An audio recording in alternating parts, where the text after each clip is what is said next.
East Manipur Meng Tabiri Singbu Taram Okjari. Manipur ke praja singna nungsibina coalition government ama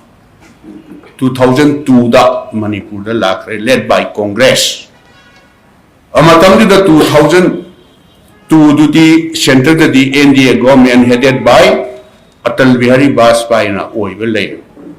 Ay matam du ki state government how kriba state government do blame tawjati haijadi Sentum gi bhiwa Manipur city resource lejada badina. Government employee mayam city center da lakhiba pay commission mayam duna 6 pay implement taw daya dadra matam du gi government taw badina sentum gi bhiwa ja documentic show me shock ton lay ram me ba matam du da tola ko ga thamari manga pi ba ngamudram ni ko aina haije ga do city Dr. Manmohan Singh gumba amudagi madu asa taw dieba adumaina mana karimata without any hesitation mana akhoi da mating pangwi ba haiba tare hatta am thaning set ai Delhi da Manipur praja sing da thoe chief minister do Delhi chakhi bani mana kaigu makhadi pura ani natraga kaigu makhadi tawra ani hebsi masidi asha tawrang gane ba ado ai asom desu unaba phangdraba union prime minister khangde deputy prime minister khangde finance minister unaba phangdraba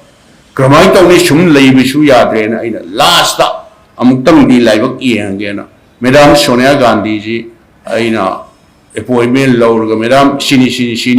adu kramai tau ni ai di handa bisu yaro hallasu karino aina tau do busi khoi di resource lay jadam na haibada mana ngakang munna khallaga Ibobi nang ai Dr. Manmohan Singh da haige made hana finance minister wa muni do PV Narasimha Rao gi matam da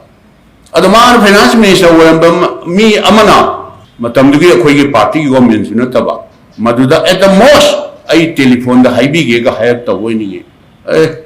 Ibobi nang lao aduna north block ta exactly 3 p.m na nang leiramo na haina aingonda Manipur bhaban na telephone da hay ko ai chatle Madam Sonia Gandhi na nang chalaga ungta ngang na view haiba jane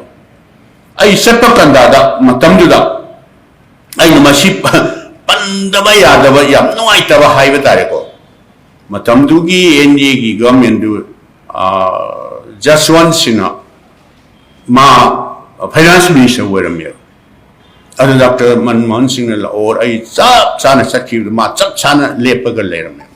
ne chari ka le ya ka khi bu da finance minister were ba Jaswant Singh ado Kangoi la koi ko hoga maso asa taw dab jane ba maina Dr. Manmohan Singh la kane se sir here is your chair man phamma chair do puk ho please come no Mr. Sinha I'll not disturb you the koi chief minister Ibobi ma financial problem aso problem ma crisis ma thengna ma ne government gi employee gi pensioners gi pension bau tha ma tro pi ba ngamdadan leire hai do Masi mateng kitang pangadi nungai ni dana mana haiba du kata haiba cha pur ka cha bu pur anu no ai no the disturb tawning dia da hai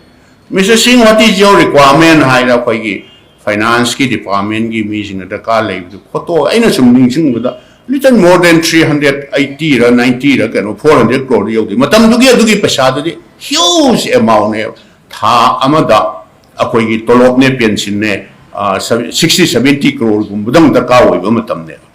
tha manga to ki du phukat laga pi ga dabro ade adumai tawraga ai ji yam na harau na tawra la e adu hek hairam baga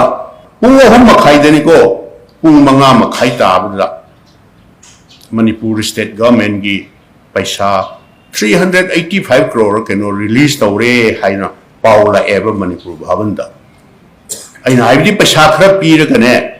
harau gi wan natab magi amna sincere oiba Manipuri praja sing bunung sibi ba magi status tuna adumaina yarakani se ai thajaru daba aduna magi sumai tawna leihidabagi kano tawbas deida ai pandaya da masi ai panjabani